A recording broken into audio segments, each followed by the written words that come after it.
Mastering the building blocks of literacy can be tricky for anyone. It's especially tough if you're from a disadvantaged background. Those hurdles aren't enough to stop the eager pupils from Dalaga Preschool from excelling.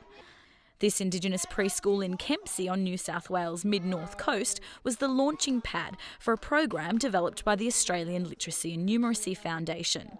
Rosalind Mosley, known as Auntie Lottie, runs Dalaga.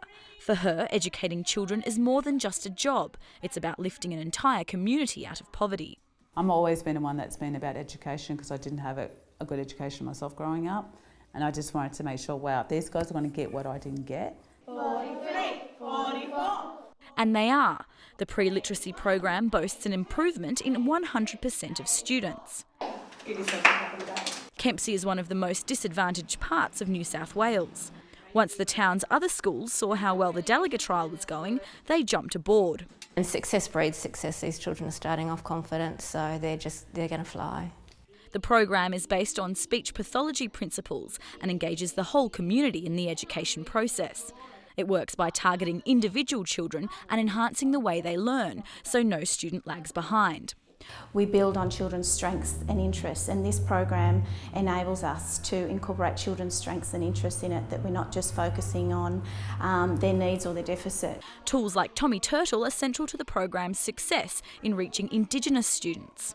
And they feel empowered because they see their reflection in this teaching process. Because a lot of stuff, it's always been English, English, English with no Aboriginal perspective to it. Lifting educational outcomes for Indigenous kids is one of the cornerstones of the 2008 Closing the Gap targets, and progress has already been made. Since 2006, the number of Indigenous students graduating Year 12 has gone up by nearly 7%. But reading and writing programs aren't enough to close the education gap on their own. Expert Chris Sara says attracting high-quality teachers and raising standards for Indigenous and remote students are essential.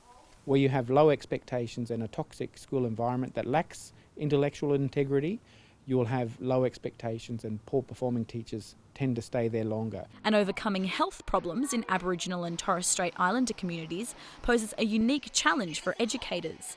And for us, too commonly across the nation, we've got hearing problems and we've got sight problems. It needs everybody to work together collectively and in partnership if we are going to make a difference. Until then, the literacy program at Dalaga will continue its work, making a difference one student at a time. Shalailah Medhora, World News Australia.